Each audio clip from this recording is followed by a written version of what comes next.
Mas a maioria das vezes, devido à alta velocidade da aeronave, ela continua indo, voando, e depois o piloto se ejeta muito longe, porque a velocidade é muito grande. Embora a pessoa esteja olhando, mas no horizonte já está muito distante. É por isso que muitas das vezes, a maioria das vezes, os pilotos se safam, né?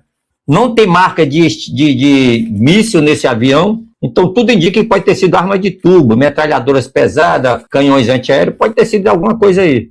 É porque a mídia iraniana e o exército lá, a guarda revolucionária, quer valorizar o abate, mas isso é normal no combate, tá, senhores? É um chamado para a morte, né, Eric? Imagine se o piloto entrou dentro do território inimigo e ele é abatido. Digamos que ele está em cima da defesa antiaérea, a aeronave caiu ali perto.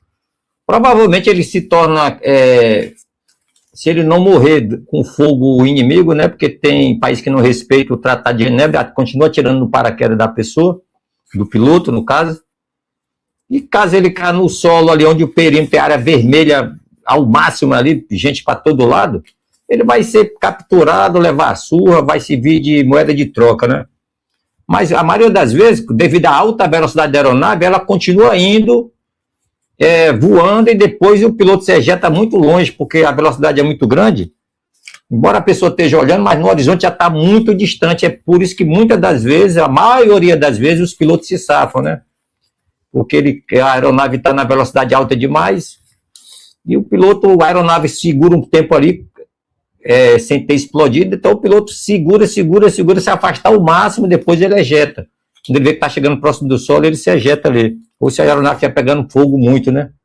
Mas geralmente os pilotos tentam se afastar o máximo com a aeronave danificada e tentam chegar no território em área verde, que a gente chama, ou de um país amigo, ou um país aliado ali e tal. E tenta pousar, ou quando estiver perto do aeroporto, se ejeta e larga a aeronave em cima de um lugar daquele que não tem ninguém. Nesse caso aí, derrubaram um F-15, tá? Só que o iraniano, ele quer porque quer que o F-15 seja um F-35, para valorizar o abate. Não tem marca de míssil nesse avião, então tudo indica que pode ter sido arma de tubo, metralhadoras pesadas, canhões antiaéreos, pode ter sido alguma coisa aí. E foram 2 pilotos e um foi resgatado, o outro não se tem notícia. É o que está rolando, tá? Mas a aeronave foi um F-15 e não um F-35. É porque a mídia iraniana e o exército lá, a guarda revolucionária, quer valorizar o abate, mas isso é normal no combate, tá, senhores? E nesse conflito aí dos Estados Unidos,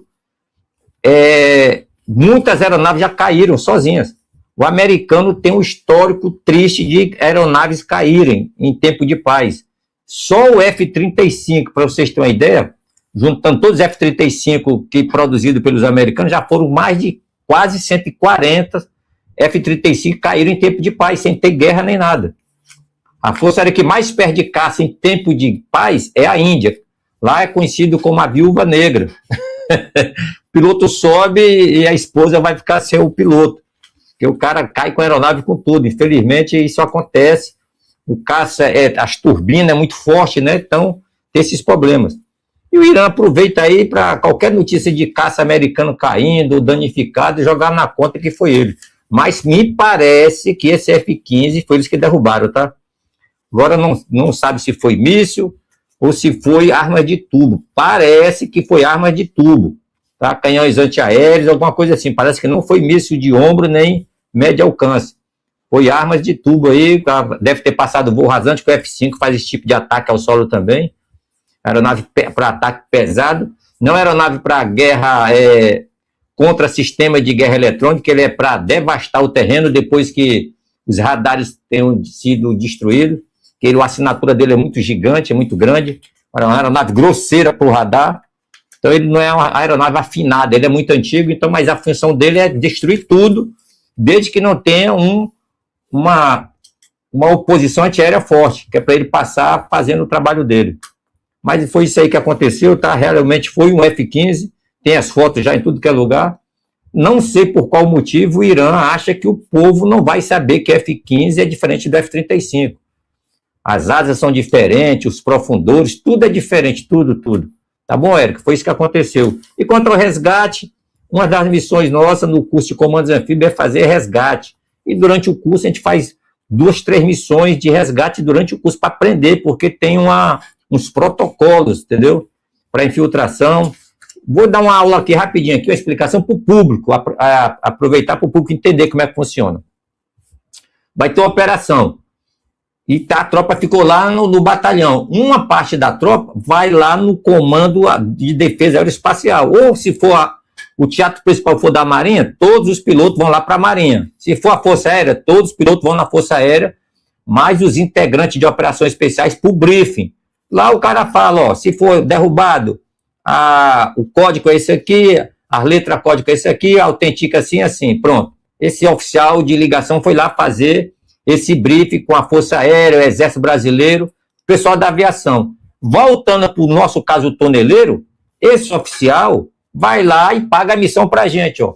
É a piloto batido, o código é esse, autenticar é assim, assim.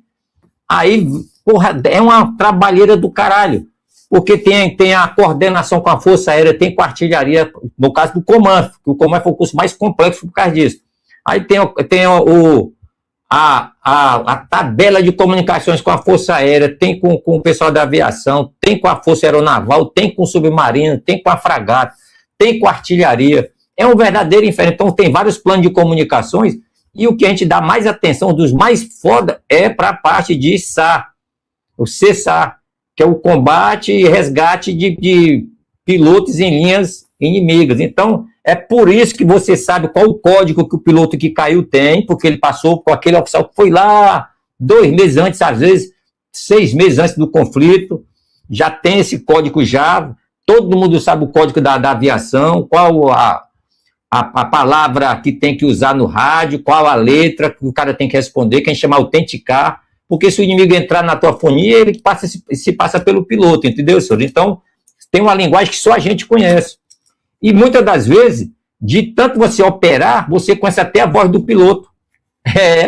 Tem isso também.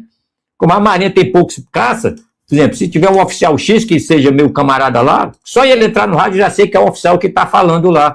E não adianta ninguém se passar por ele. Isso também serve para autenticação. Tem piloto que tem a voz rouca, tal, que o nego fica, até bota apelido, tal, pato rouco, não sei o que mais lá. Então isso tudo ajuda a identificar o piloto, tá bom, senhores? Apelido, alguma coisa assim. Então, existe um sistema de frases e contrafrases e letras e contraletras, que uma linguagem para vocês entenderem, que a gente usa isso para conversar com o piloto para saber se é ele ou se tu está indo para uma emboscada de alguém se passando pelo piloto. Que isso acontece demais, por isso que tem a tabela de autenticação.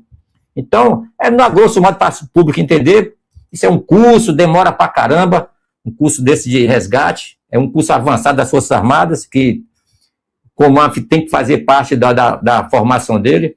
Então, mas respondendo o Eric, é uma das missões mais arriscadas que existe e que todo mundo sabe que tem um piloto ali e que vai vir alguém resgatar.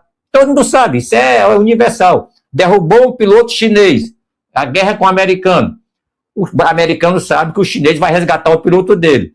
Derrubou o piloto americano, o inimigo sabe que o americano vai resgatar o piloto dele. Então, eles montam batalhões para pegar não só o piloto, como derrubar as aeronaves que vai resgatar. O melhor filme sobre isso chama-se Atrás das Linhas Inimigas. Esse filme relata a derrubada de um F-16 na Guerra dos Balcãs, porém no filme está um F-18, porque eu não sei que fizeram isso. Mas o filme retrata direitinho como é que o piloto faz, como é que ele foge, o trauma para falar, o alcance do rádio, o horário que ele tem que falar, a bateria vai acabar. Entendeu, senhores? Hoje em dia está mais fácil para identificar o piloto devido à evolução satelital, GPS, comunicação, baterias que demoram mais tempo. Mas é uma guerra à parte dentro das operações especiais, que é o resgate de piloto, meu amigo Eric. Tamo junto.